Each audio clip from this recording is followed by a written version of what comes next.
Hello everyone, welcome to our video. Today we are going to be talking a little bit more about repeating experiments. We're going to start with introduction, then we are going to talk a bit more about three main subjects, which are probability tree, geometric scheme, and binomial scheme. And then for the end, we're going to talk a bit more about Chevalier-Desmar and some tasks for repetition. Welcome to this journey into the fascinating world of probability. Probability is the mathematics of chance. It helps us make informed predictions in the face of uncertainty, from flipping coins to understanding risk in real life.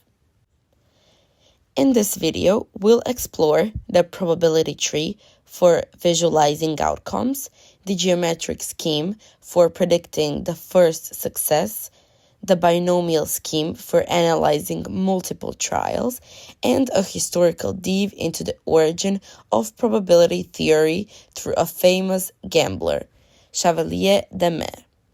This exploration revealed not just mathematical formulas, but also the birth of modern probability theory, from gambling tables to the foundation of statistics.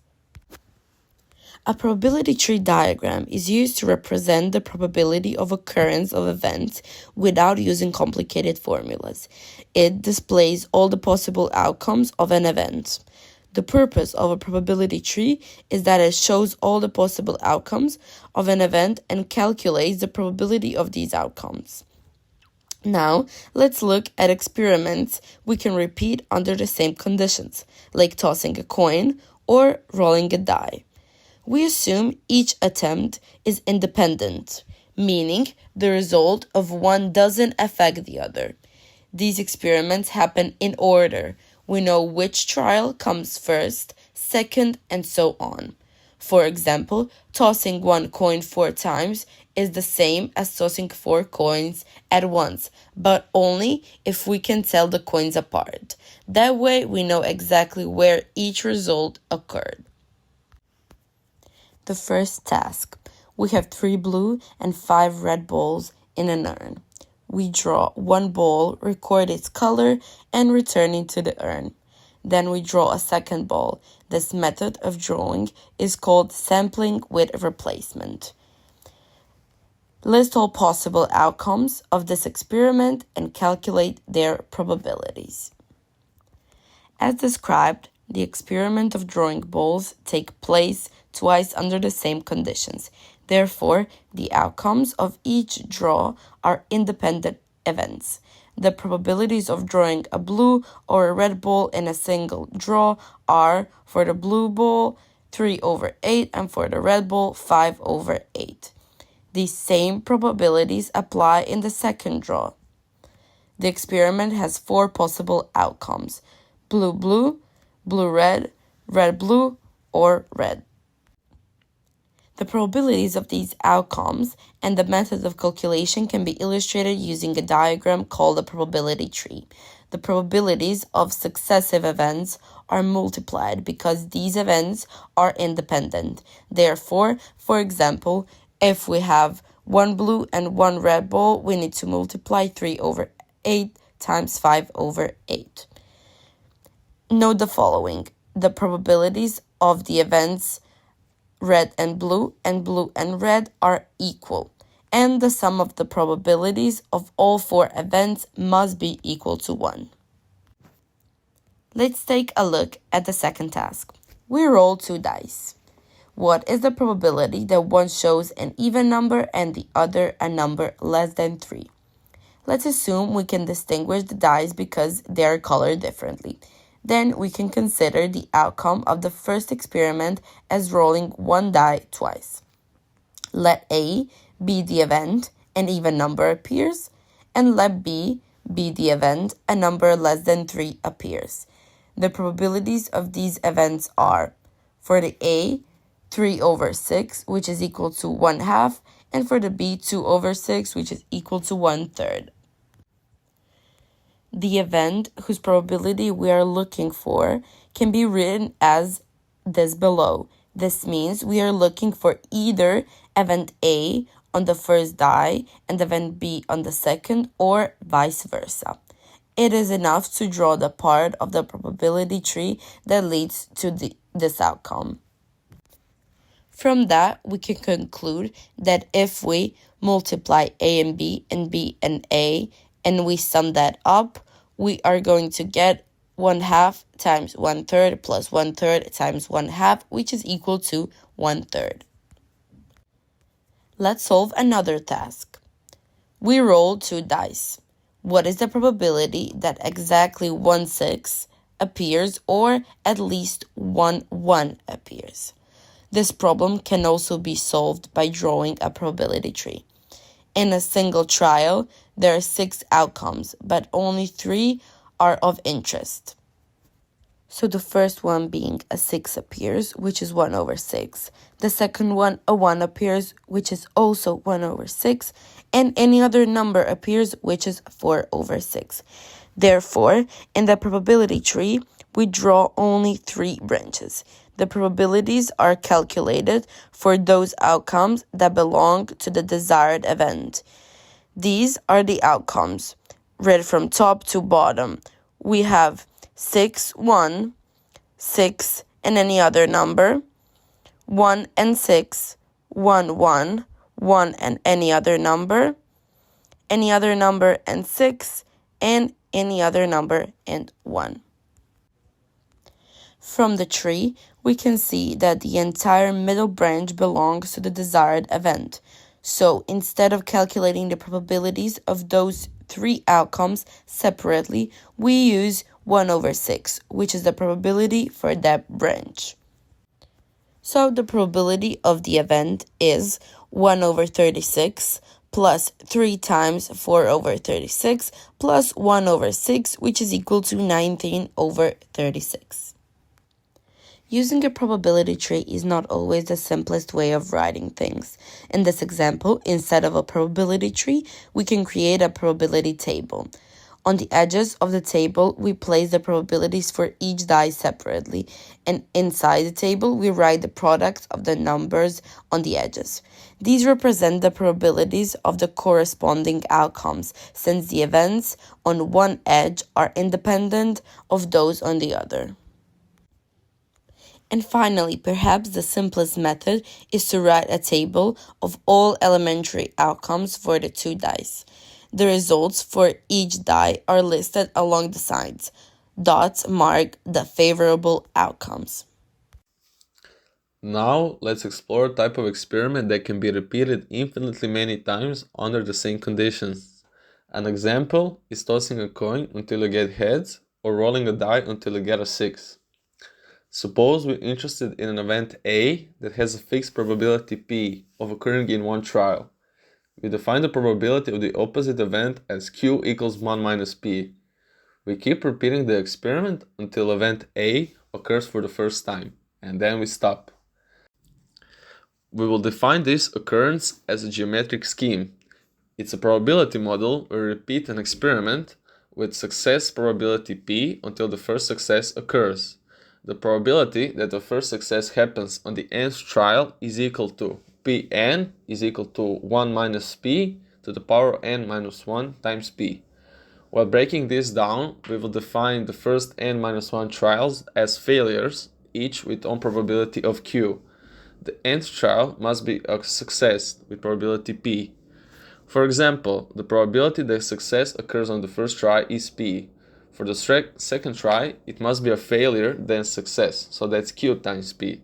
On the third try, it must be failure, then success, which is Q squared times P.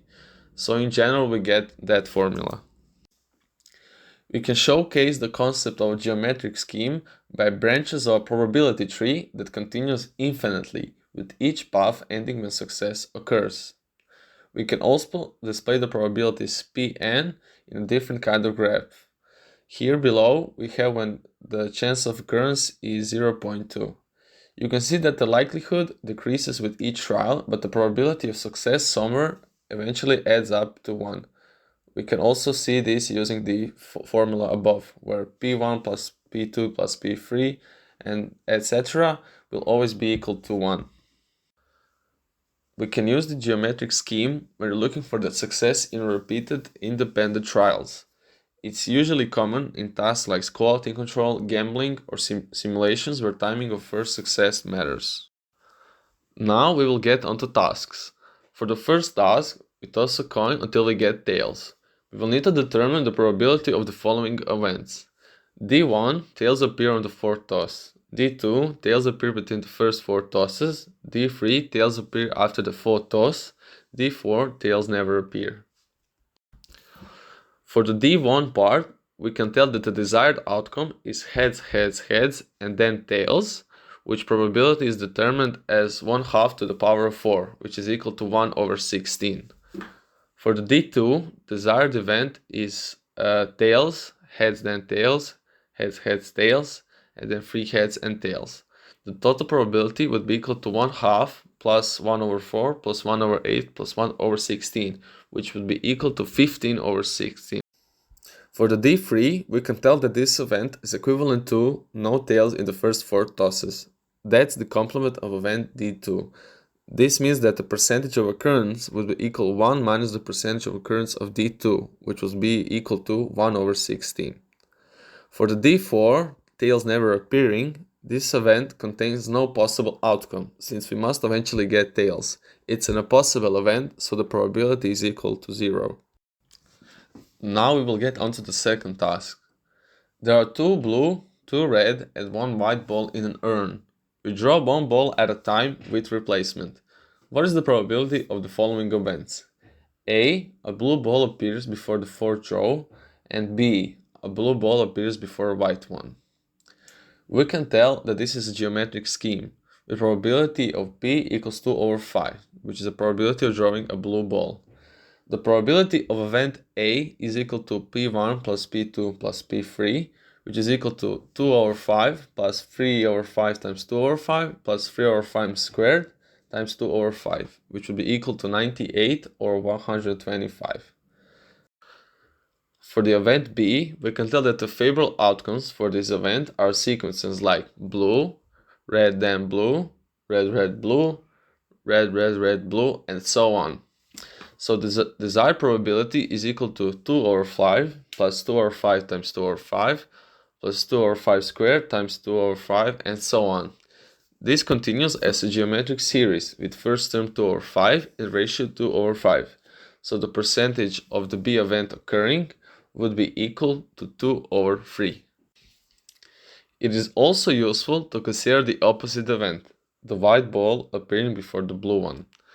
The favorable outcomes for that case are the white ball appearing, the red then white, red red white, red red red white, and so on and so on. This yields to 1/5 plus 2/5 times 1/5 plus 2/5 squared times 1/5, which continues. This in the end result gives us 1/3. The sum of these two probabilities is equal to 2/3 plus 1/3, which is equal to 1. Meaning that one of these two events must occur. Furthermore, the ratio of probabilities is equal to 2/1, which matches the ratio of blue to white balls in the urn, and this is not a coincidence. Now we will look into a different concept, the binomial scheme. A binomial scheme is a probability model in which an experiment with two possible outcomes, success or failure, is repeated exactly n times under identical conditions, and we are interested in the number of times a specific event, success, occurs. We will discuss this through a simple experiment. The example we will look into is of rolling a die 8 times.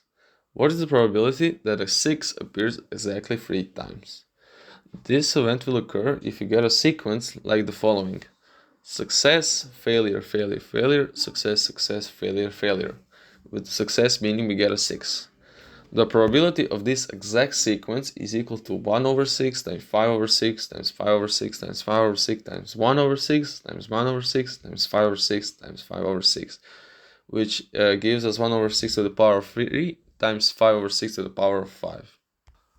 But there seem to be multiple ways to get exactly 3 sixes in the 8 rolls. To count them, we use combinations. The number of ways to choose 3 positions for the 6s out of 8 rolls. So total probability would be equal to 8 factorial over 3 factorial times 5 factorial, which would be equal to the total probability being that times the one we determined before, which would result in a 0.104. By looking at the said example, we can tell that for n trials, k successes, and p as the probability of success, the formula is percentage of occurrence is equal to n factorial over n minus k factorial times k factorial times p to the power of k times 1 minus p to the power of n minus k, where k is a whole number ranging from 0 and to infinity. Also, we can observe this using a graph. Here below we have a graph displayed for when n is equal to 8 and the percentage of occurrence is equal to 0.4. Now we will get onto a second example.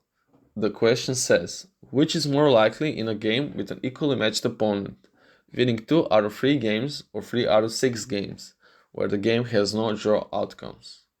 The probability of winning a single game is equal to 1/2.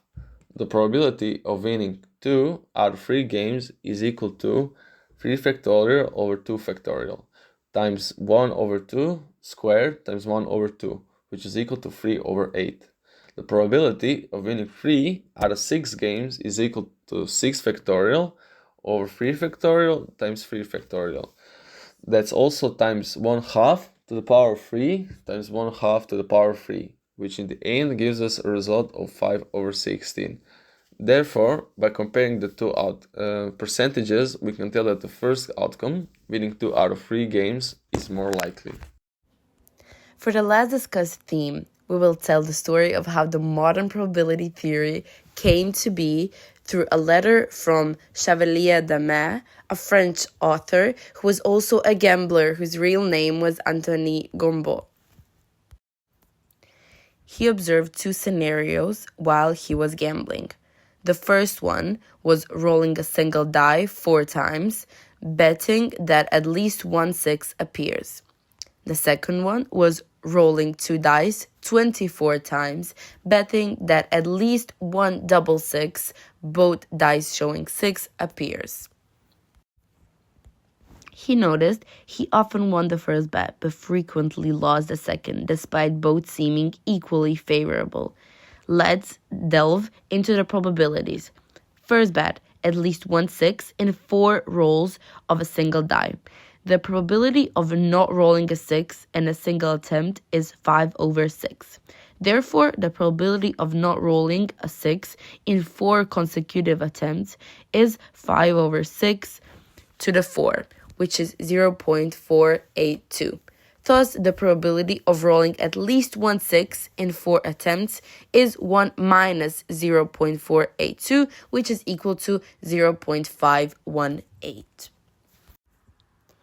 Second bet, at least 1 double 6 in 24 rolls of 2 dice. The probability of not rolling a double 6 in a single attempt is 35 over 36. Therefore, the probability of not rolling a double 6 in 24 consecutive attempts is 35 over 36 on 24, which is approximately equal to 0.508. Thus, the probability of rolling at least 1 double 6 in 24 attempts is 1 minus 0.508, which is equal to 0.492. Despite the second bet involving more rolls and seemingly offering better odds, the actual probability of success is slightly less than 50%, making it a losing proposition over time. Chevalier d'Amer's observations and subsequent discussions with mathematicians like Blaise Pascal and Pierre de Fermat led to the formal development of probability theory, fundamentally changing our understanding of chance and risk. For the conclusion, we can tell that we learned 3 new principles. The probability tree, which is a diagram used to represent the probability of occurrence of events without using complicated formulas, while displaying all of the possible outcomes of an event. The geometric scheme, which is a probability model, will repeat an experiment with success probability P until the first success occurs. And also the binomial scheme, which is a probability model in which an experiment with two possible outcomes, success or failure, is repeated exactly n times under identical conditions, and we are interested in the number of times a specific event, success, occurs. For all of the learned principles, we have their listed formulas or diagrams. To systemize all of the learned material, we prepared 4 tasks, each on their own slide. You'll be needed to pause the video and to finish the task on your own. When you're finished with all 4 of the tasks, on the last slide you will be able to scan the QR code and to check your solutions.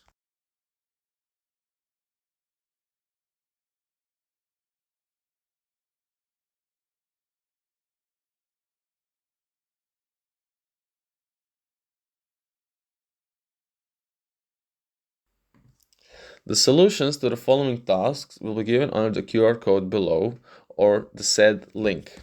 If you're able to finish all of the tasks correctly and get the correct solutions, congratulations, you were able to learn this material. Thank you for your attention.